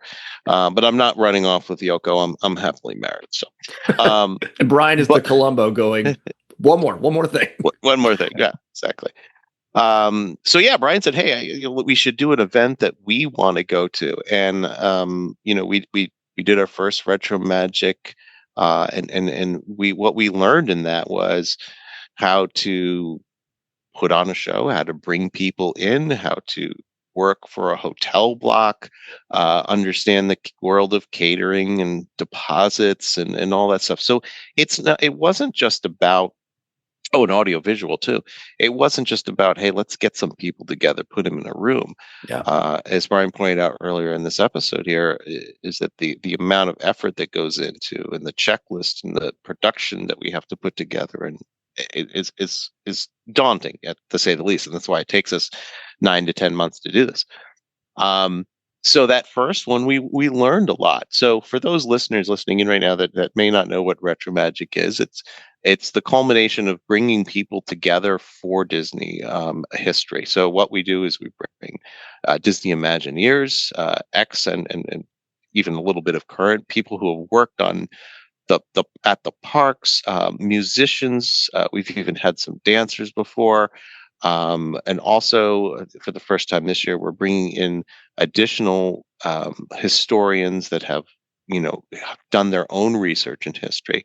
And it's gone from a 1-day event to a 2-day event now, where we have panelists and stages, and we've got, the PowerPoints going, and then we play rare films, and we have these panels and discuss. So Tony Baxter last time did, a 75-minte dissertation with us, and all about the Imagination Pavilion, along with Tom Morris. The first one we had Brian forgot. I apologize. The gentleman who did Spectro Magic. I'm sorry. Ron Logan. Ron Logan. He came. Ron Logan. Late Ron Logan. Yeah. We had Michael Campbell talk about the Fort Wilderness Railroad, but we learned a lot from that first one because it was more of a sit and listen lecture style, and we wanted to make it a little more. I wouldn't say interactive, but more panel-like, following a little bit of Disney's lead in the way they did there. So, sure. We certainly learned that it's more engaging for the audience and for us, for several of us to be up on stage with whoever the VIP guest is, and have it more of a conversational style to play off of each other as we put whatever they're talking about up on screen, rather than just have them stand at a podium for 45 minutes like they're lecturing us. It's sure. Yeah. And it worked for some of the people. It worked really, really well. And others, it was, we didn't have confidence monitors back then. We didn't have countdown timers. We've learned a lot. We learned a lot. We learned a lot from that first one, but really, in order to control the pacing of the show, you have to be on stage with the people. So that if at a certain point, they're in the weeds, you can be like, okay, so let's go back to talking about Big Thunder Mountain and that goat on top of the hill. It's. So that was pre-pandemic, and we did our first 1-day event at the Ballroom of the Americas, and we always do little surprises. Brian for that one went. He talked about all the different places that Nixon had been in the history of Nixon at Walt Disney World doing his "I'm not a crook" speech and all that, and that's where we bought Rolly out. The next one was post-pandemic, where we had our own post-pandemic challenges with air walls that didn't move and all of their sorts of challenges. We were the very first event in the Contemporaries Fantasia Ballroom after the pandemic shut down. Yeah. So there was like all kinds of stuff that hadn't been used in like a year and a half, and they're like, we can't get this wall to work. Like, you better figure it out. Yeah, because we got an event coming. But for that one, we got more space. We found a gentleman who had one of the originals swans from the Swan boat, so that was kind of a surprise that we got in, which was amazing. Yeah, and we that was the first time that we ventured out to a little bit of an evening thing. So we did a little evening prequel for VIP ticket holders and donors and stuff. And that was that. What do we call that, Brian? Retro Magic. What do we call that? That one? Yeah. Because the first one was Retro Magic. The second one was that was 2022, right? Wasn't that our Epcot? Nope. Epcot 40 was the next one. I can't remember what we called it. Yeah. It's, anyway, the second one. The second one, yeah. The third one, unless we outdo ourselves. Oh, wait. That one was Retro Magic 50 because it was the 50th anniversary of Walt Disney World. That's correct. There you go. That's correct. And the last one is that we did is the current standing magnum opus, unless it gets knocked off by this one or a future one, was all based on Epcot 40, and it turned into a VIP cocktail reception and 1.5 days of panels. And we had surprises there too, from the gifts we gave away to the replica of the rainbow tunnel that we made, which that's like a half-hour story in itself. It's an awful lot of people's Twitter profile pictures from people who were there. Exactly. And now, a word from our sponsors. If you're like me, you probably wear clothes every day. You wake up and wonder, what am I going to wear today? The same old boring shirt as yesterday? No thanks. But don't worry, I've got you covered. You can order your very own Zach Brown Show t-shirt today. Visit tpublic.com and search the Zach Brown Show. In addition to t-shirts, you can get other fun logo gear like mugs, hats, magnets, and more. Get your Zach Brown Show gear only on tpublic.com. Listen, I know we're all enjoying the commercials, but let's get back to the show. So yeah, Retro Magic this year, it's grown. We have a not only a VIP dinner that's all sold out at the Living Seas Lounge. We also have 2 full days, as well as a live movie night with Tony Baxter and Tom Morris and yours truly, as well as Brian and the rest of the crew, where we'll be kind of MST 3K style watching some films and very rare pieces that I hinted on earlier. But and there will be one of my famous commercial pre-rolls before. Yeah. First half hour, come watch it, get some popcorn and watch. So I'm going to let Brian talk about the details of Retro Magic, because if you haven't attended Retro Magic and you're still confused on what it is and all the good Disney stuff we do with it, Brian is the mastermind behind putting the schedule together and naming them and ensuring that we've got a really good set of panelists and stuff. So they'll kind of go through and talk a little bit about who we've got coming and what the days are going to entail. Take it away, Brian. Sure. So Retro Magic, if you've ever been to a Comic-Con or a fan convention or a pop culture convention, anything like that, that's what these are modeled after. These events, and it includes a vendor VIP room where you get to meet and greet your Imagineering heroes and people you didn't know were your heroes until you see them on stage and say, wow, they've done so many wonderful things. And there's a fantastic display from our archive, and then others who have been participated in our events in the past bring their own personal archives of park Walt Disney World memorabilia and put it on display to complement what we show. We have a gentleman named Ted Linhart who runs DisneyDocs.net, who has come to every one of our event and brought rare Disney park related documents some bearing Walt's own signature that Wow. he lets you look at. And in some cases, not the Walt one, but hold, and you can flip through the books. And he has he's just great to share that stuff with us. But so we do 2 days of events on stage, which are structured sessions, and I'll run through what they are and who we have coming. And then in between, there are breaks during the day, and in the evening, the vendor VIP area is open for people to wander through, take a look. There's always some folks there, brilliant artists and authors that are willing to sign their books or their artwork. And if money happens to change hands between you as you pick up some of their stuff, well, that's okay too. But really, it's a great. So that's what makes our event a little bit different from some Disney ones and other stuff, is that you actually get to meet and get your picture with the folks that are going to be on stage. So who's going to be on stage and what are we covering? First, the keynote this time is the Living Seas, because it is the one pavilion that we did not get to cover during our Epcot 40 event, because Tim Delaney, one of the two designers of the Living Seas Pavilion, or two lead designers, was unable to make that event. But he and Kim Murphy are going to lead that panel where we discuss everything you ever wanted to know about the Living Seas but was afraid to ask. And so you'll learn about it from its planning stage to its actual construction stage. We're also going to have with us that weekend on a different panel, Jim McCaskill. And Jim McCaskill is important because he was the primary point of contact with United Technologies, who was the sponsor of the Living Seas Pavilion. And Jim was responsible for opening their private corporate lounge, which we'll actually be having dinner in the night before. And he eventually transitioned over to MetLife and worked for MetLife in the Wonders of Life Pavilion, and has a 50-year history, with Disney.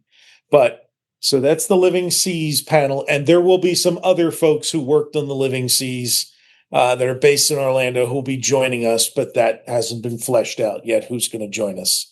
Okay. Russell Brower. Russell Brower is a musical artist who created Epcot's Interventions Loop when they did the Tomorrowland, or the 1994 Interventions area redo. He created the Interventions area loop, which everybody loves. Yeah.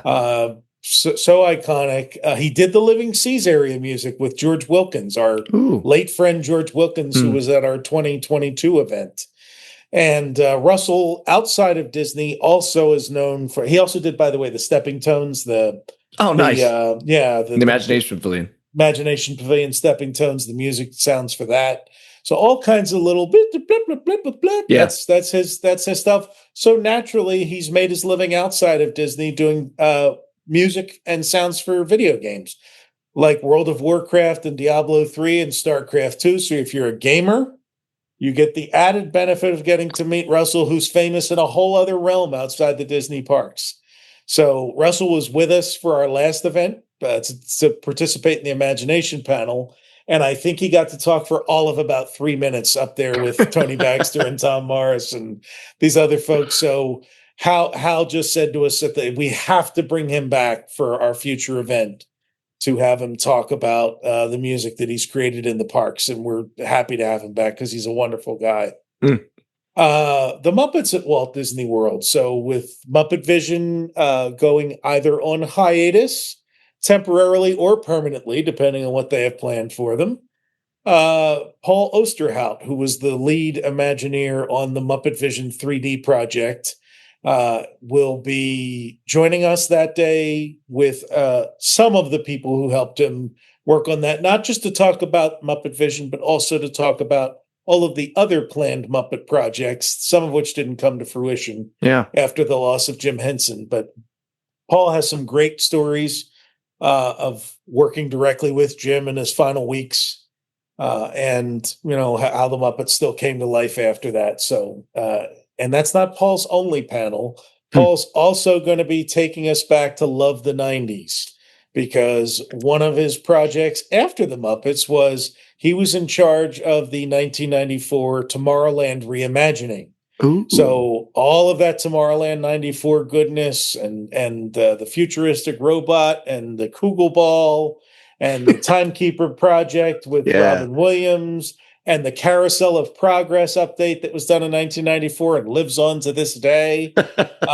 Paul did all of that stuff. So we're excited to have him talk about both of those things in different sessions. That was the one where JT right off the bat said, I want the 90s panel. There you go. Because he's our 90s baby. So he's your young buck. Yes, he is. Yes, he is. So we're going to have him there. As of course, our friend Disney legend Tony Baxter will be coming in. Todd and I did a call with him a few weeks ago, and we said, well, Tony, what, after just talking in general about the event, they said, well, what would you like to talk about this time? Like, what do you want your session to be? And we ran through Big Thunder Mountain Railroad and Splash Mountain and all these other things that Tony has done at Walt Disney World. And, he definitely wants to talk a little bit about, he did the original Living Seas design, which was not used, and then moved on to the Land, which was not used, and then eventually moved on to Imagination with Kodak, which was used and made him famous. He just kept moving down the street. He did. He just kept, he eventually figured out that I can never remember if that's Future World East or West, or rather, but whichever one it is, that's, he was definitely going to make his mark on that side. But anyway, so Tony, we decided to do a Q&A where we, ask me anything, because we did that session with Bob Gurr a few events ago and everybody loved it. So what we've done is and any of the listeners to your show can call in. You can call 978-71-RETRO from any telephone and leave a voice message with your question for Tony Baxter to answer on stage at Retro Magic. And if your question is picked, we will play your recording of your question and let Tony answer it. Very cool. So that's a little interactivity, choose your own future, like we're on Spaceship Earth here. Yeah. And then we have our Highway in the Sky panel. Our friend Disney legend Tom Nabby's helping with two different panels, one of which is reassembling members of the opening day monorail crew from October 1971. So he has four gentlemen, Bob Woodham, Bruce Fox, Ted Meberg, and Steve Case, coming in with him. And they're going to talk about not only what it was like to open up the Highway in the Sky in October 1971, but then the rest of their career with Disney after that, for those who stayed with Disney and what they did with the rest of their lives. So that's going to be a lot of fun. Very cool. Yeah, we're bringing in Chris Runco. And Chris Runco is an Imagineer who, if there was a robot in a Disney park in the 1980s or 90s, Chris probably had a hand in it. Yeah. So he did Gyro and Gero, who were the ones that GE had for the Horizons Pavilion. RX-24, the robot pilot who took you through Star Tours. And when he wasn't making robots, he helped design Typhoon Lagoon with Kim Murphy. So Kim will reprise his time on stage and join Chris for a portion of Chris's time on stage to talk about bringing Typhoon Lagoon to life. The first modern water park for Disney. So wow. That's really going to be an interesting. And Chris also did some of the concept art and direction for Animal Kingdom, for Harambe Village and the Pangani Forest Trail. So he's got his hands in a lot of stuff. That's going to be that's one of those panels I go, Hal, you have to do this one because you know way more about this stuff than I do.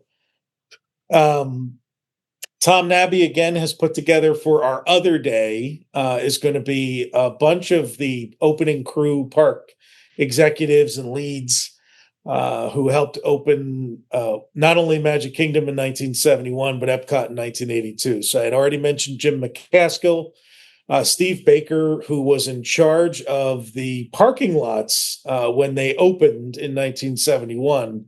But by the end of his 23-year career down there, he was Epcot Center's development director, and he's got a million things he did in between. Dr. Gloria Hardy, we're excited to have with us. She worked in the Magic Kingdom and attractions and eventually ran the college program for 11 years for Disney and was the education and curriculum manager for both Florida and California teams. earned her master's degree and a PhD. So she retired in 2017, spent 42 years with Disney. So we're excited to have her. And one of the most interesting guys I can't wait to talk to is Martin McCarthy. And Martin McCarthy spent all 50 years of his time with Disney in merchandising. So I have so many questions about some of our trinkets and ephemera and things that were sold in the parks, and these weirdo stores from the 70s and 80s that sold ceramics and clocks and crystal. And, tell me how all this works. And Martin is going to be the guy that can answer that question for us. I mean, just filling the Centurium with the kind of stuff that they sold there is going to be an interesting chat. So fascinating. It'll be a fun panel. We've mentioned Tom K. Morris a couple of times, an Imagineer who retired and then has spent his entire retirement years painstakingly chronicling every single person who worked at Imagineering or for Imagineering from its inception until the opening of Walt Disney World. So he's trying to chronicle like the first 20 years of Imagineering to build Disneyland and work through the 60s and the World's Fair. And he may be stopping at Walt, I'm not sure. But in any event, that book has been revision. I always ask him, when's it coming out? And it's just a chuckle now. So I'm guessing maybe next year. But he has found people that did famous things that had been forgotten to history. The most notable one, I think, is Tanya Morris McKnight, or it might be McKnight Norris, who actually did the design of the Haunted Mansion wallpaper. Her art. That's her artwork. And he just discovered her in like 2017 or 18. He uncovered who she was. And then she did a bunch of Haunted Mansion 50th stuff in 2019 with him. And now she makes frequent appearances in D23 stuff. That's and Disney great. Things. But she's just someone that had been off the radar screen for 40 years. And through Tom's work, he kind of brought her back to prominence. So in the process of saying, okay, Tom, you're coming to Florida, what do you want to talk about? He said, let's just call it Things I Discovered About Walt Disney World While Searching for Something Else. So that's going to be his panel. And it's going to be, a dozen or so things that he has uncovered and can share with us that he learned about Disney World while he was researching his book. Very cool. Yeah, that one's there. We've, as Todd mentioned, we're moving away on a couple of panels from Imagineers and just having some historians and experts in to talk about some stuff. Our historian Hasten Zylstra is going to talk about the Lake Buena Vista townhome community that Disney built and how its origins are actually in California and that they relate to Disneyland. So it's an oddball slice of Walt Disney World history that, you don't really know.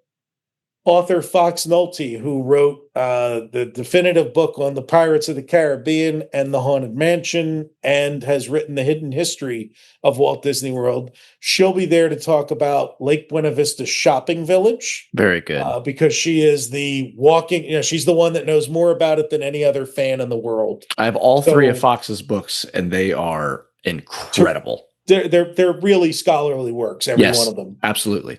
And then she's also going to do she asked to be included on the Main Street Arcade panel. So, and what I've done there is, if you've ever been to one of our events, our entertainment coordinator is Tammy Tuckey, who always has some aspect of live entertainment that she brings to life for us. And she brought, actors from stage shows and things like that, musical performers to prior events. And Tammy always performs herself for us. But on top of all of that, her dad is actually one of the foremost authorities on pinball and arcade games. He has his own outfit up here, not far from where I live, Todd Tuckey.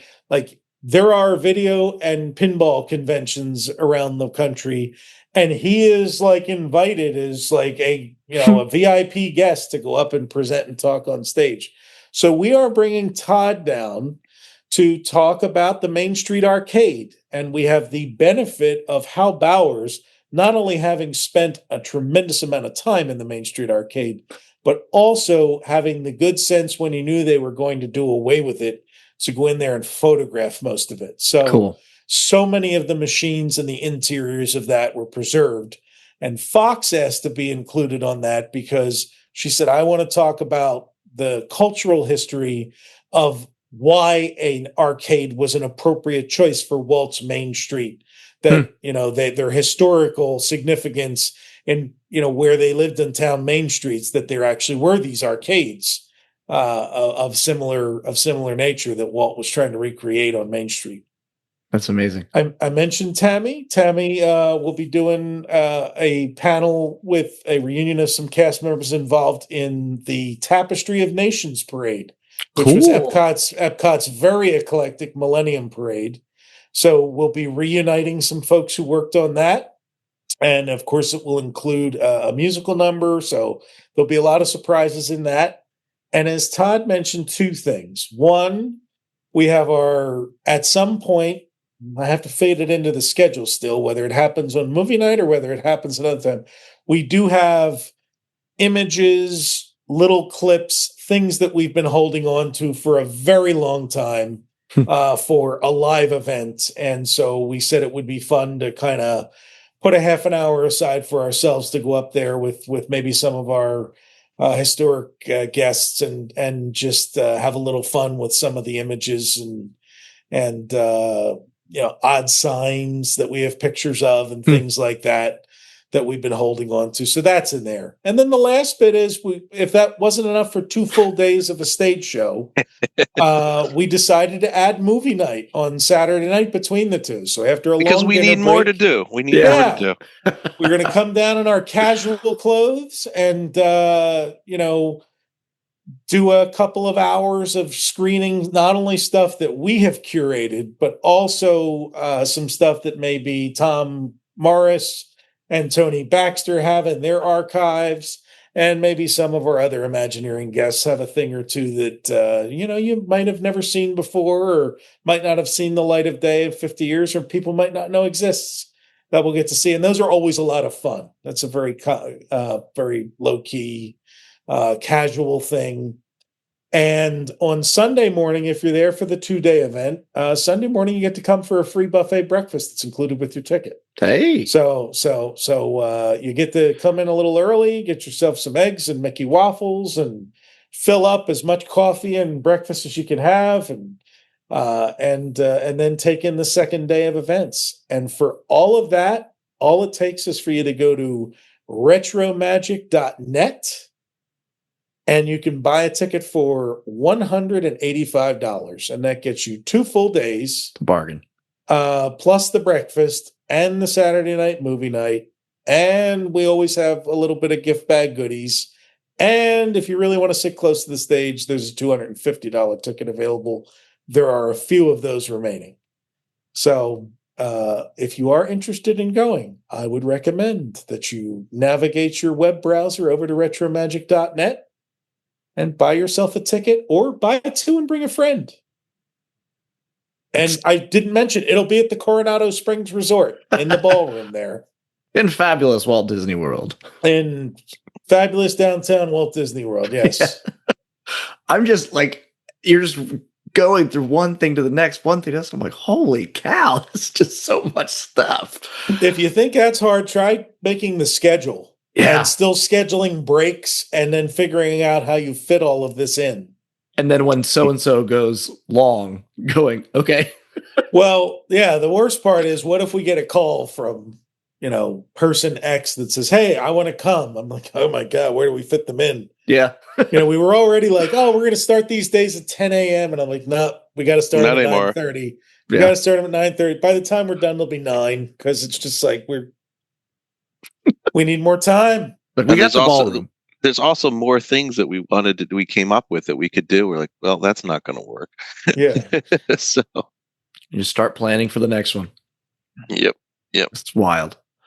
Well, gentlemen, thank you so much for your time. This has been incredibly generous. It has been great sitting and talking with you and just getting to know you on a, more of a personal level. And I just thank you so much for your dedication for just the preservation of so many of, the world's memories, no pun intended, the world, but just recapturing those things and even revealing things that we might not have known about that are like, oh my gosh, that was also there. So thank you very much for what you do.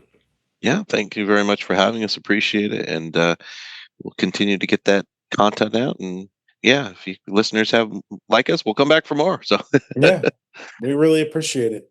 Yep. You bet. Tell other than Retro Magic, tell our listeners where they can find you.